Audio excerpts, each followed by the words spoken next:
some reason, it just flies off the needles.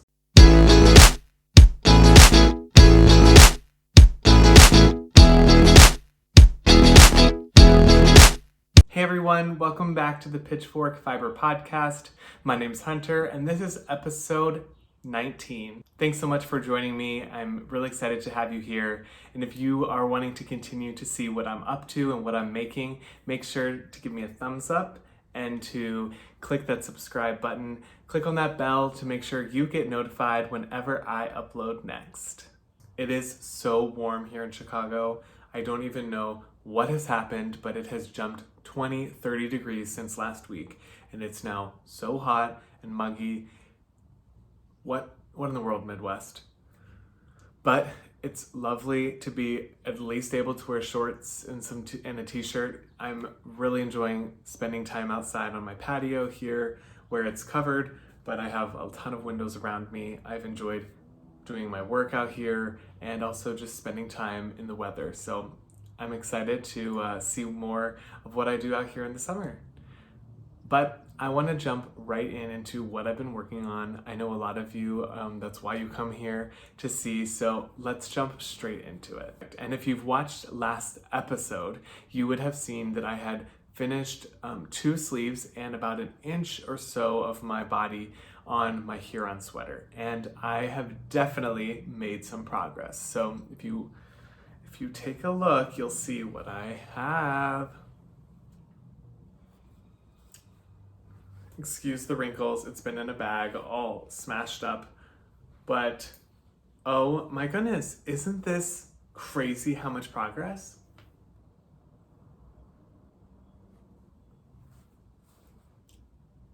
Like, I have the entire body of the sweater, all of the color work, and now all I have left to do is decrease and do the ribbing for the neck. And I say this every podcast I've podcasted where I've shown a Huron sweater. It is seriously such an awesome pattern. Quick just recap. I modified the cuffs so it is no longer just a garter stitch, but it is a 1x1 with an Italian 1x1 rib Italian cast on also with a 1x1 rib on the bottom right here of the body, and then I will do a 1x1 rib and a tubular cast off for the neck ribbing as well, for the neck ribbing.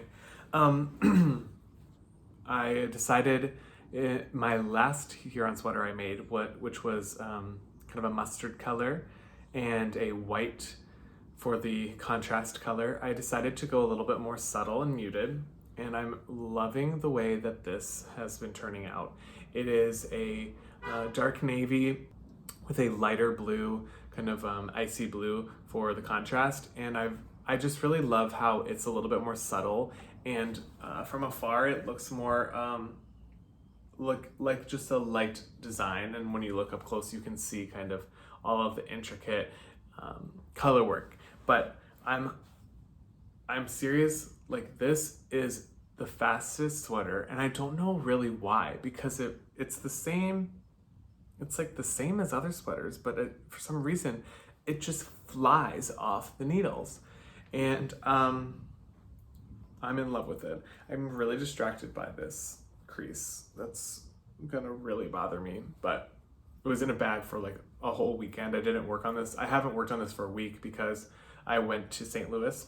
I have only a couple of rows left, and the only reason why I've kind of hesitated to finish it right away is because I've modified the last one I made for my boyfriend Matt. I decreased differently than the pattern. I had done what the pattern had said, and then I didn't really like the way it turned out, so I redid it. And I need to just go back and look at that. I didn't write it down, so I need to go back and look at it and kind of work backwards on how many rounds I decreased.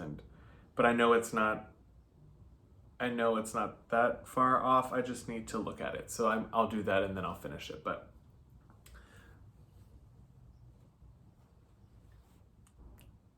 I'm so happy with this because it is so beautiful. Now it is way too warm to wear this.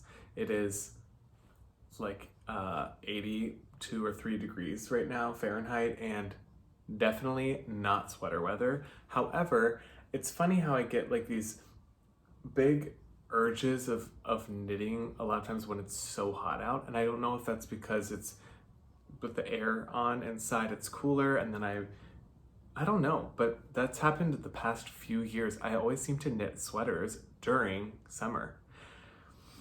I don't know, it's weird, but maybe I just like knitting sweaters a lot. So that's really all I've been working on, because this has taken up most of my attention. I haven't even been working on anything else really, with just kind of COVID hitting and me focusing kind of on one project. It's actually been really nice because I am able to work on it, and then I see the progress of what I've made, and that just kind of makes me really excited and motivates me to keep going.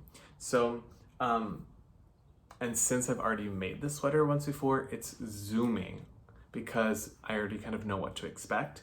And I think that that's definitely something that if you've knitted something before, you already are kind of anticipating what to do next, versus like the way I do is I often read a pattern through, but I don't know, even if you've read it through, you don't know necessarily what it's going to be like until you get there in your knitting.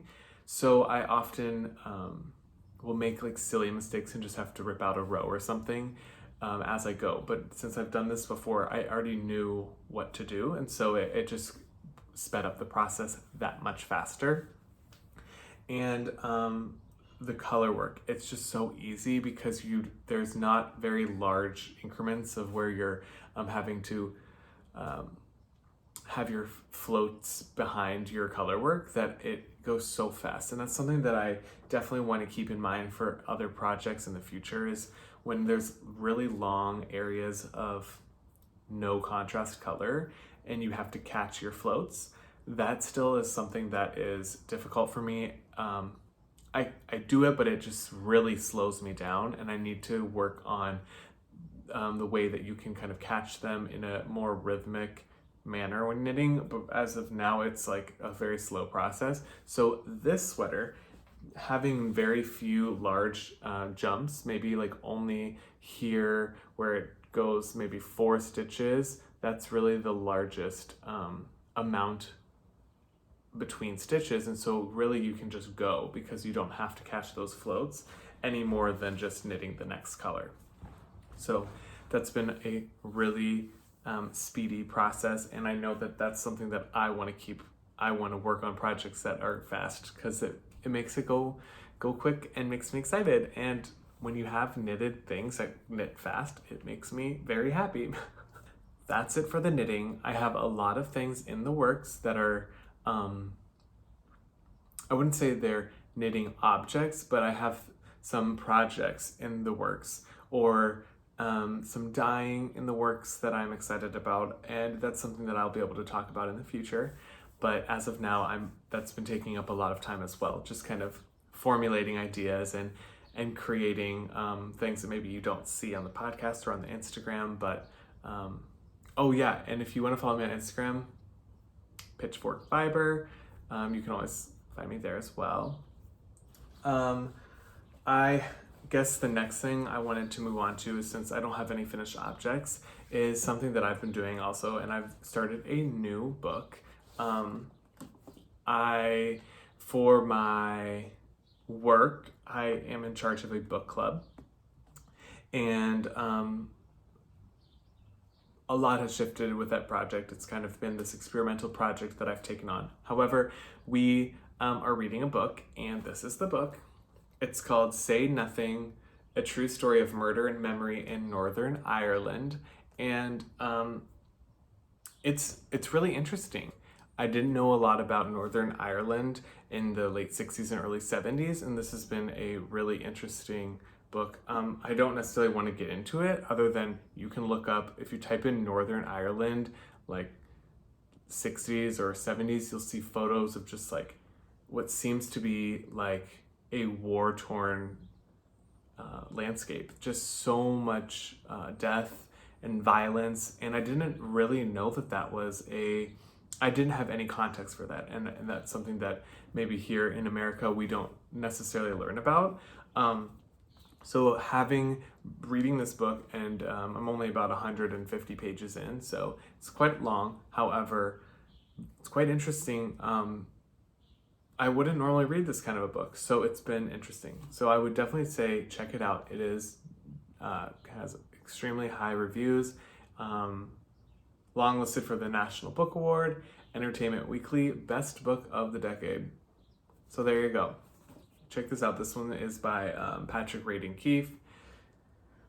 What else are you reading? Let me know below what you're reading, because I am really interested in what people are reading.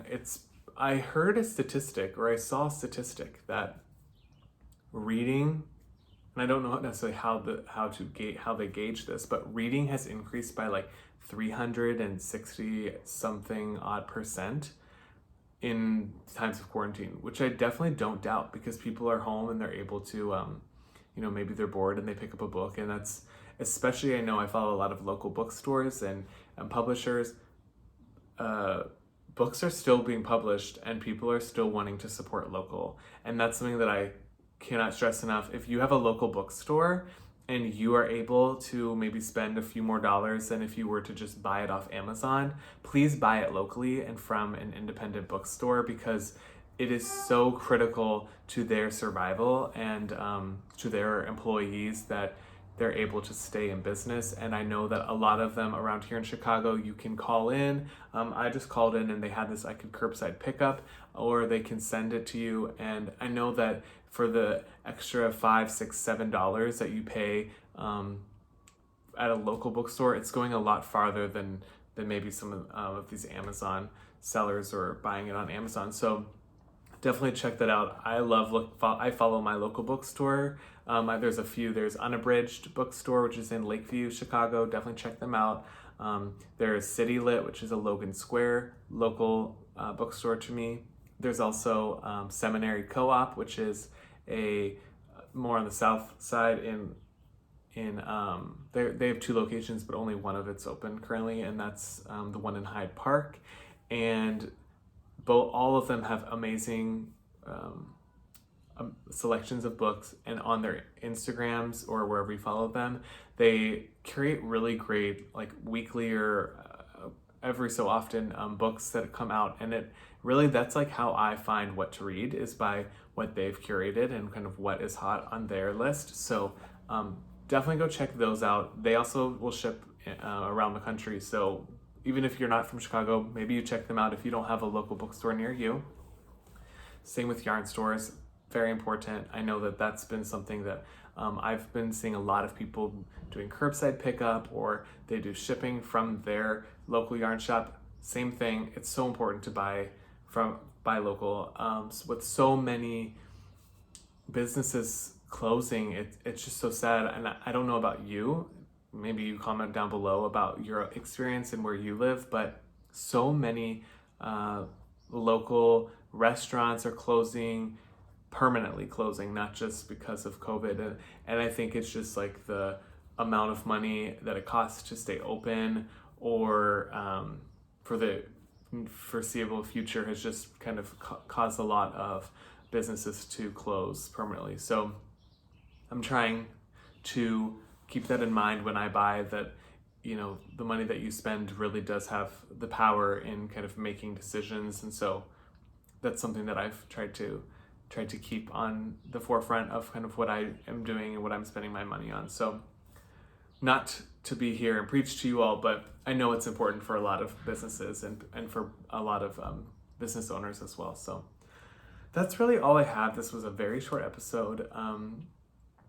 I'm trying to think if there's any other projects. I got some fabric in the mail for a quilt that I wanted to start, but it's funny how like I have these grand ideas of things I want to do, and then I kind of just like slide into another project. And I'm moving. I'm going to be moving